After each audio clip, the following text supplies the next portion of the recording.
NTV. Welcome back and thank you for staying with us. Now, economists and businesses are predicting hard times for Uganda as a country stares at consequences of the coronavirus outbreak, now ravaging several countries across the world. The government has already moved to close schools, crowded places, and put in place a number of other measures that it says will help in dealing with the pandemic, including a hotel lockdown of the city. A total lockdown of the city. Now, organizations are advising non-essential staff to either work from home or take annual leave to reduce contact among workers. The president has advised employers to find accommodation for their essential employees near the workplace. And to talk to us about this and more, we have Mr. Alex Simwe, the Commissioner, Labor, Industrial Relations and Productivity at the Ministry of Gender, Labor and Social Development. And we also have Mr. Asha Wilson Owere, the chairman of the chairman general of the National Organization of Trade Unions, that is NOTU, and Mr. Douglas Opio, the executive director of the Federation of Uganda Employers. They join me on Skype right now. A very good morning, gentlemen. Thank you for joining me right here on Morning at NTV. Thank you for coming. Thank you for making the time.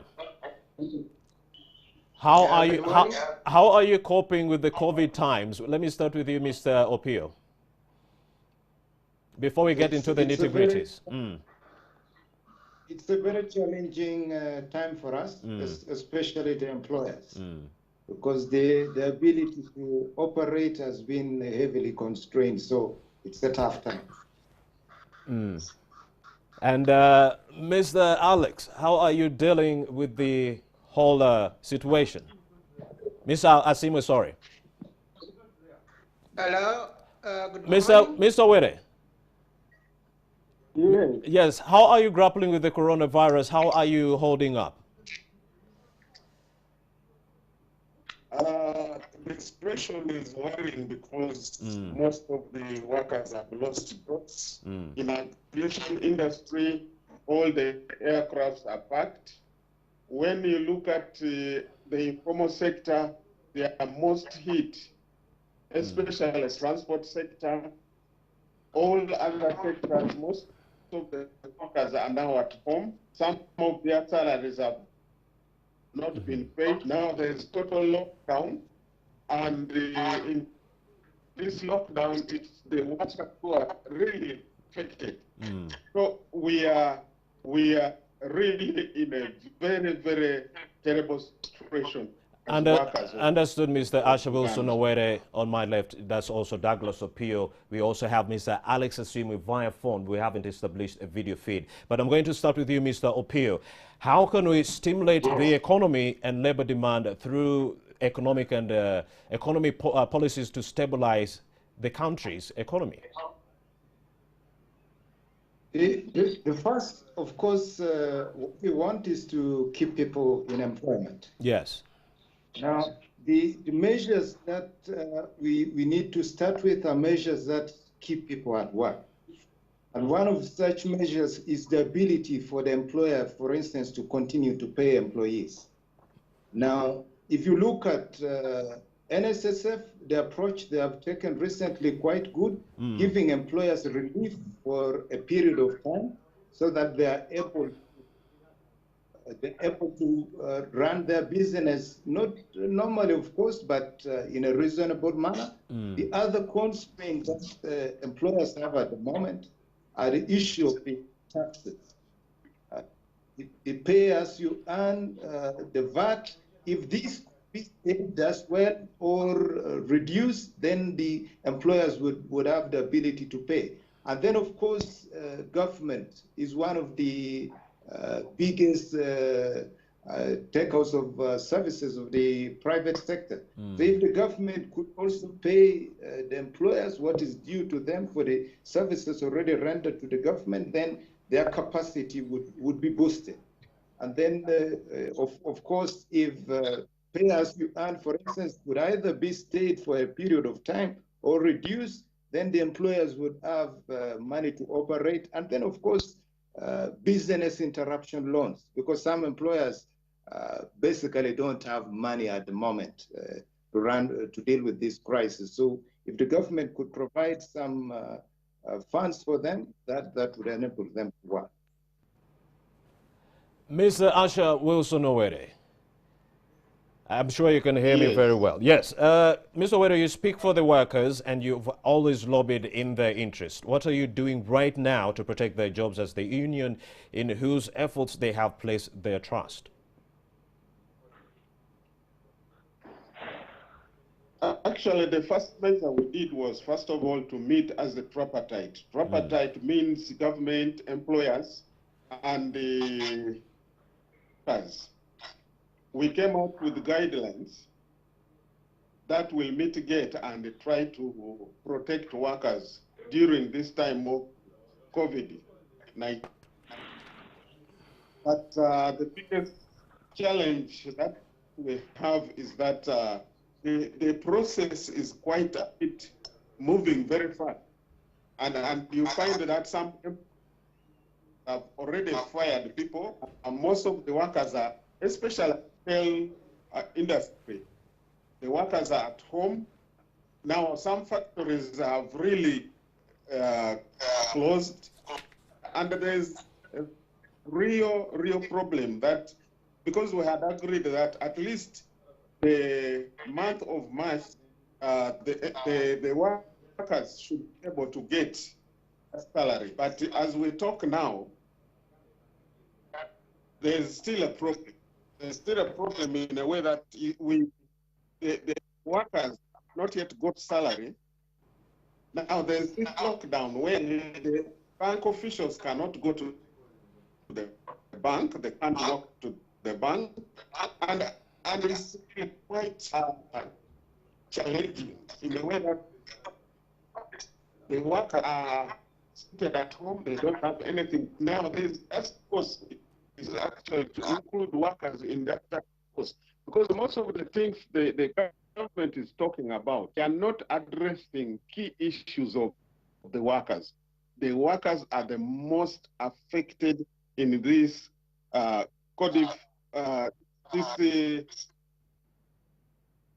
this issue we are talking about now. Here, Mr. Asha Wilson Owere did talk about the issue of employees being actually laid off from their places of work. What are the legal options for these employees going forward? What we did was to have an agreement with some employers that when in terms of an agreement, we are saying let us have memorandum of understanding. The memorandum of understanding can help in time of emergency. But some employers have closed, so there's no way we can now interact with them.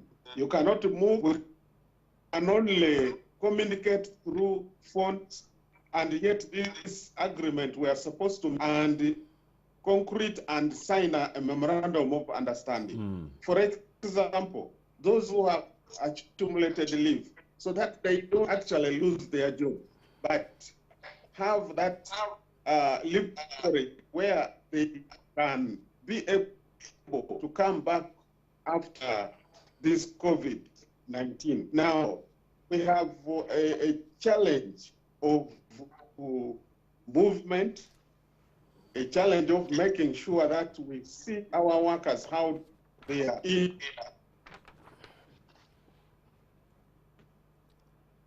Oh, yes, I think we've lost Mr. Asha Owere. Douglas Opio, I'm sure you can still hear me.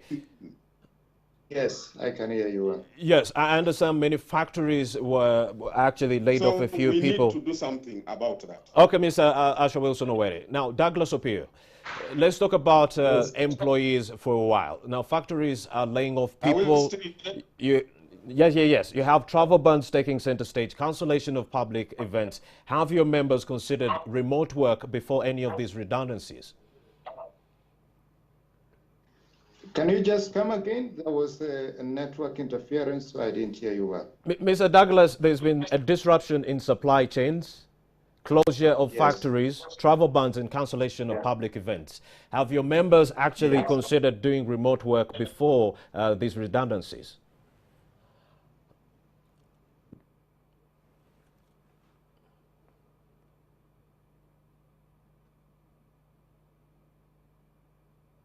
It's just for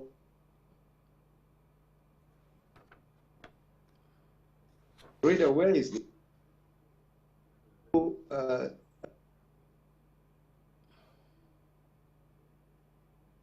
Now, what that really don't have a to scale down. There's no way for employers to operate because of the nature of business. Do the manufacture? You can't do manufacturing. A lot of them during this period will basically. Mr. Alex Simwe and Asha Wilson Owere, we shall get back to you when we actually establish a better live communication feed. Let's take a very short break. We'll be right back.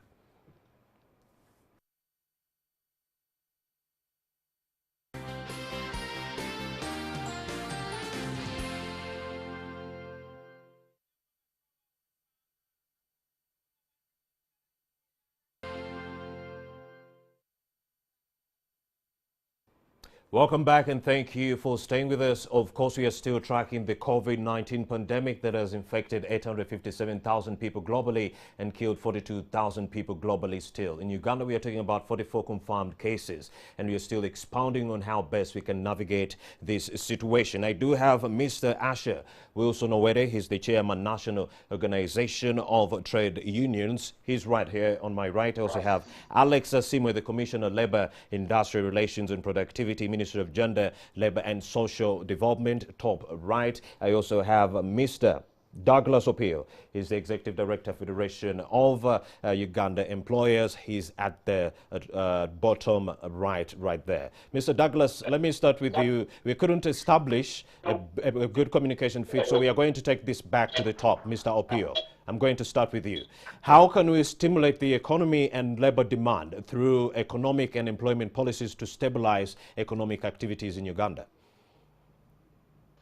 The first point I made is that we need to protect the jobs.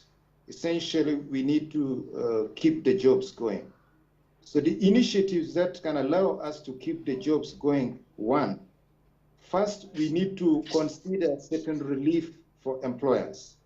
The relief could be, for instance, NSSF. They have already made a very good gesture, giving employers flexibility on NSSF returns for the next 3 months. But also other reliefs could be, for instance, pay as you earn or VAT, these taxes which are linked to the payroll. If we could stay that for a period, then the wage bill would be manageable for employers for a couple of months, and then they can resume normal payment.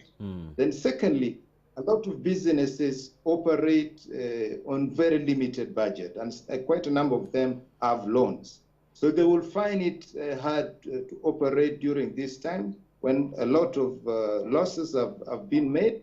So it's important to provide business interruption loans. The government can arrange this with Uganda Development Bank, working with the central bank, but also explore other options. The other thing we could potentially do to make the government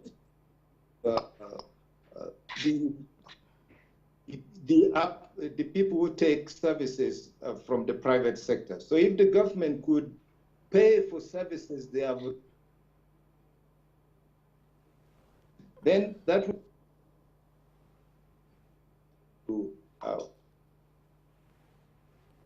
some employees should be willing to take unpaid leave. Businesses to be able to keep up the group. Thank you, Douglas, but you are breaking. Let me now bring in Mr. Alex Simwe. Is the Commissioner, Labor, Industrial and Relations and Productivity at the Ministry of Gender, Labor and Social Development. Mr. Alex, you've had some of the deliberations of Mr. Opio. Yes, I can hear you. Yes. How best, since you're in the Ministry of Gender, Labor and Social Development, this is a very good question, and I wanted to pose it for you. How best can we stimulate the economy and demand for the labor through economic and employment policies to stabilize economic activity. What do you make of that, Mr. Alex?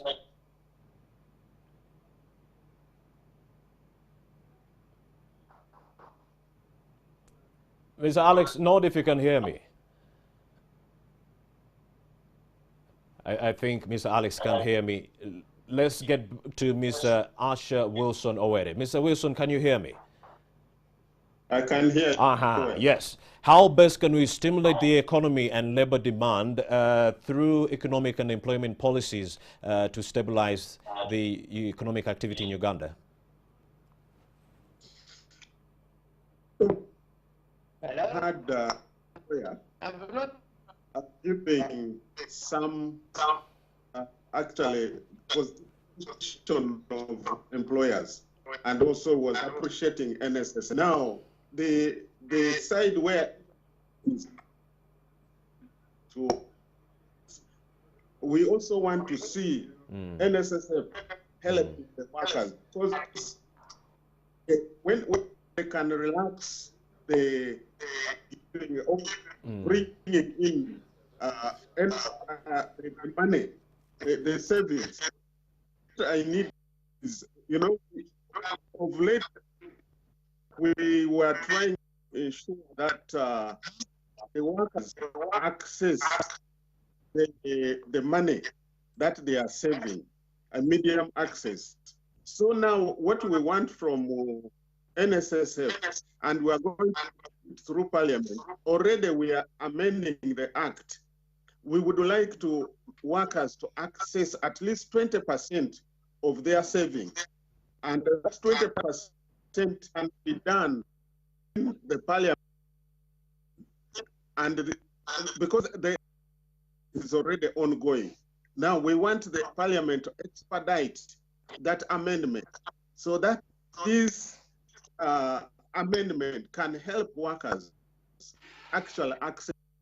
Now there are workers who are actually having loans in the banks. We also want Bank of Uganda to relax and communicate with the banks. During this time of COVID-19, we want those loans to be relaxed. Secondly, we would like to see the workers who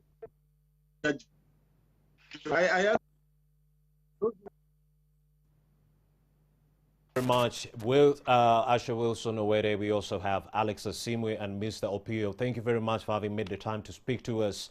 Yes, you're still watching Morning at NTV. Let's take a very short break. We'll be right back with more information. Please don't move a muscle.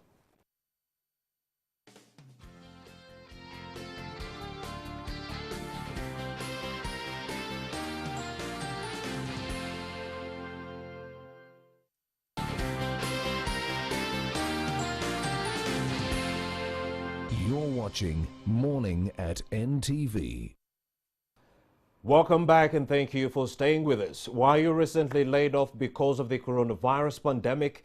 Yes, I do have the Executive Director of the Federation of Uganda Employers, Mr. Douglas Opio, and he's going to be expounding on that and a lot more. Mr. Opio, thank you once again for joining us on Morning at NTV.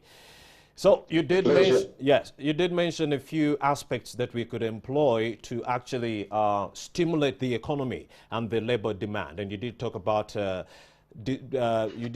disbursement of disruption loans by the banks. I want you to expound more on that. Thank you so much. The main challenge that enterprises are facing at the moment is liquidity. Is basically cash flow. So the business interruption loans are meant, they could be arranged for a period of time. These are low, they can either be low interest loans or they could actually be zero interest loans. If it is zero interest loan, for instance, it could be through the Uganda Development Bank. And then employers will be able to access such loans. So we also talked about the major disruptions in supply chains. You have factory closing. Now, have your members in your organization actually set up some kind of measures to work remotely and avoid redundancies? Yes, for some of them, it's possible. Now, I give an example of, let's say, people in the manufacturing sector, yes, who are basically using foreign inputs. What this disruption means, they are no longer able to import the raw materials, and therefore they are not in a position to produce. They can't even work remotely.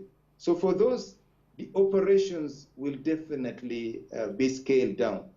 The service sector is the main one which is capable of operating in a remote manner, but most of our businesses aren't capable of operating remotely. So it's a real challenge. The options could be, for instance, employees taking unpaid leave for a period of time until the situation normalizes, and then work could possibly resume. What are you doing right now, Mr. Douglas Superior, to protect the jobs of workers, or what should workers be doing in this interim to ensure that they are not laid off? What are some of their options?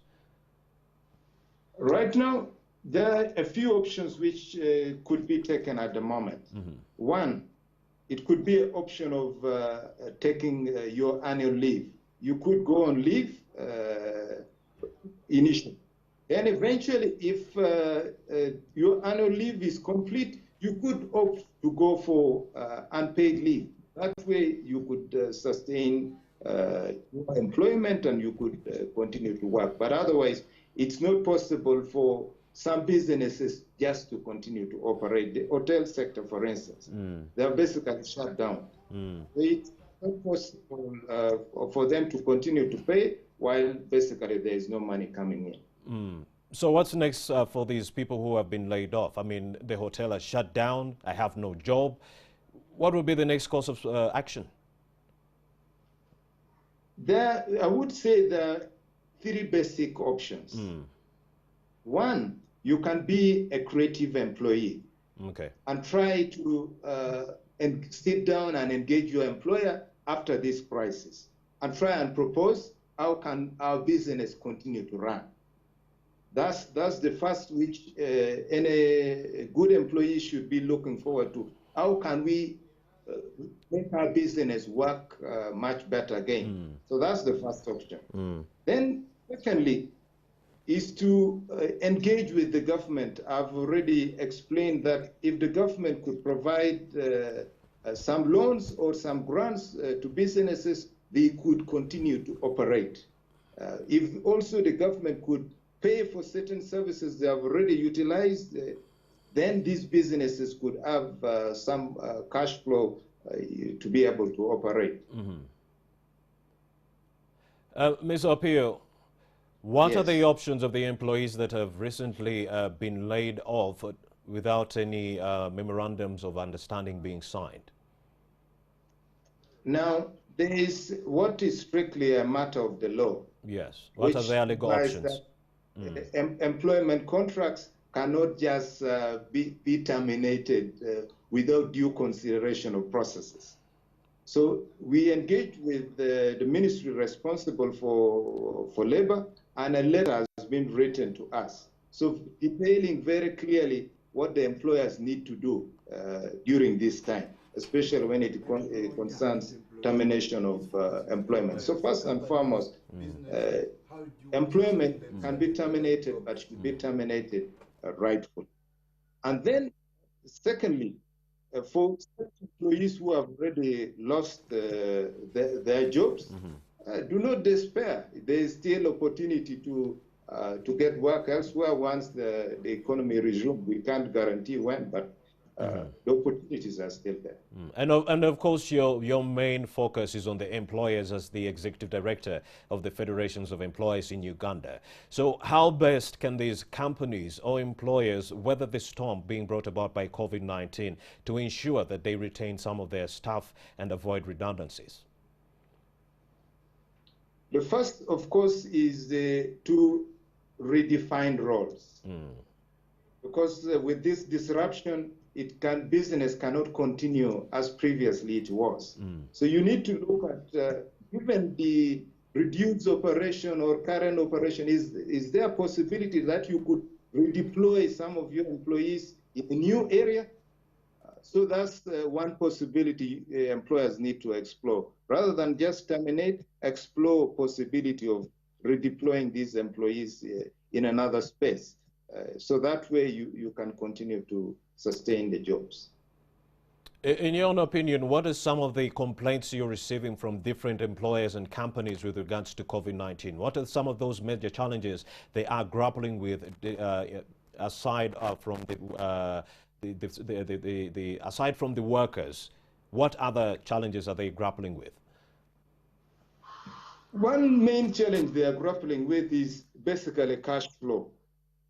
A lot of them are explaining to us they no longer have the money to continue to run their operations. So a lot of them, they want some kind of relief. And that's why when I was making my proposals, I saw where financial relief could be achieved. It could be in the tax area, pay as you earn, for instance, either reducing the percentage for a period of time or even staying it for a while and then employers resume payment, or NSSF, which is basically about 15% of the employer's wage bill that could help them to continue to operate. So the challenge has been financial, but also some employers have expressed concern about the workers' morale. Some people, even when this situation was not as it is at the moment, some employees were not willing to work anymore. They were no longer keen to work. Some of them wanted already to go to the villages. So there was already a bit of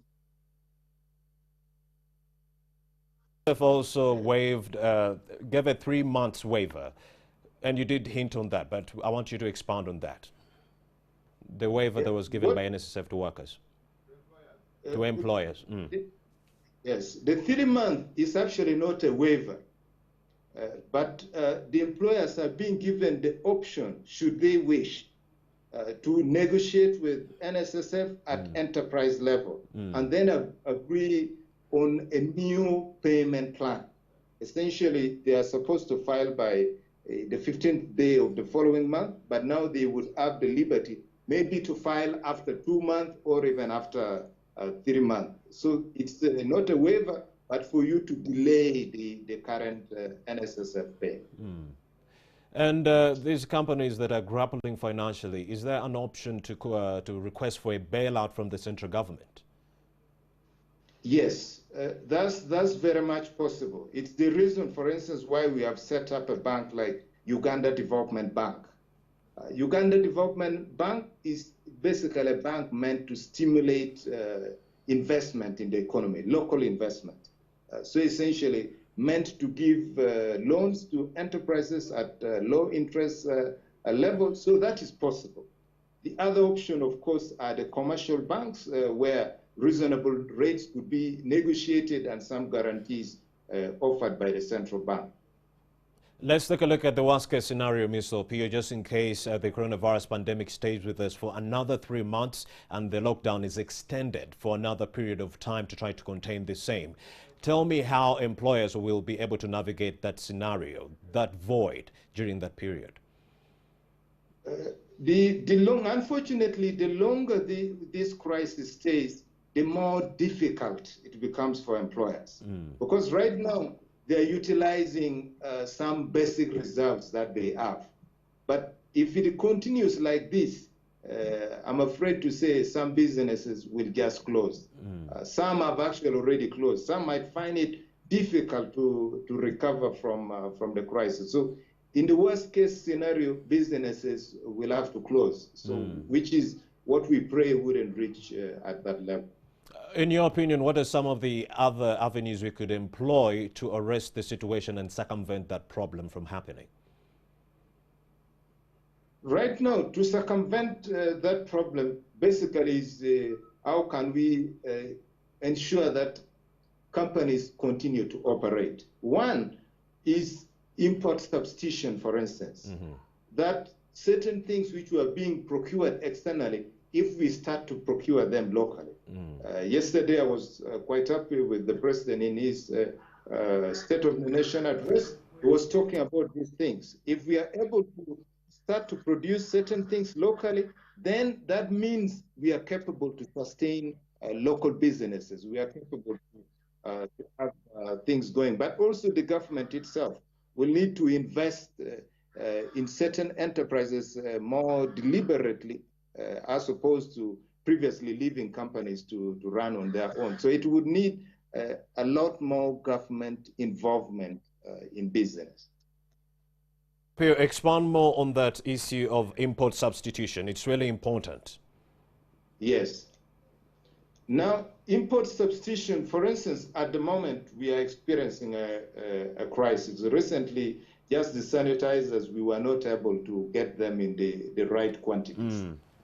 The government would deliberately invest into supporting enterprises that are exploring those opportunities. It could be, for instance, we import so many things in this country, even just basic materials like books, things that we use in our offices. So basically, to identify the enterprises, what kind of products we can produce locally, the ones where we have capabilities locally, that way then we give the opportunity to local investors to produce those products. One of your clients, Mr. Twineo, is an exporter and is on your export promotions board. Now, Mr. Twineo, one of your biggest clients as an export promotions board is the flour exporters, and right now these flours are not going anywhere. How will COVID-19 affect the work of these people? Come again? I didn't get you there clearly. There's a gentleman, Mr. Twineo, one of the country's biggest clients is an exporter, is an export promotions board, and is a flour exporter. These flours are not going anywhere as we speak. How will COVID-19 affect such a person? I think that's where the situation is really difficult, because there are products at the moment where alternative markets don't exist. Most of our flours have generally been taken to Europe, specifically to the Netherlands. Now, at the moment, the Netherlands have closed shop as well. They are no longer operating.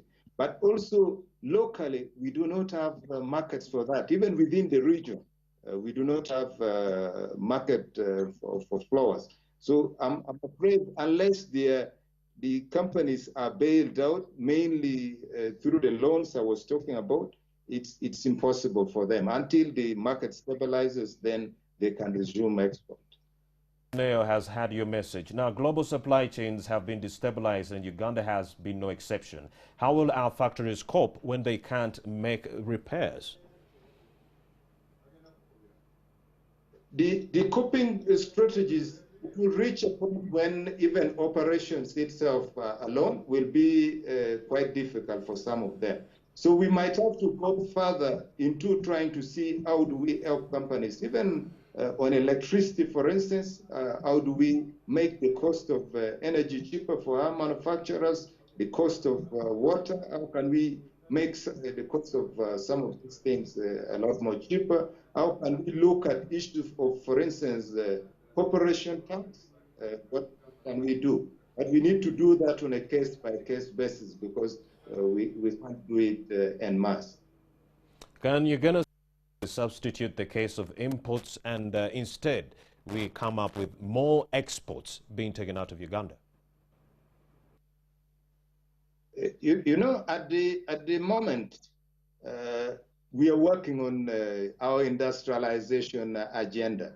The situation might not have been very good in the past, but at least the trends that we have seen in recent years, the industrial parks that have established around the country, just recently one was being opened. So it's not as bleak as it used to be. I'm more optimistic of the manufacturing sector in the country. I think we are making more significant investment. The Uganda Federation of Uganda Employers, thank you very much for having made the time to speak to us. Thank you. Thank you so much for having me. Now at least you have some information on what to do if you're an employer or employee. You know how best to navigate the situation.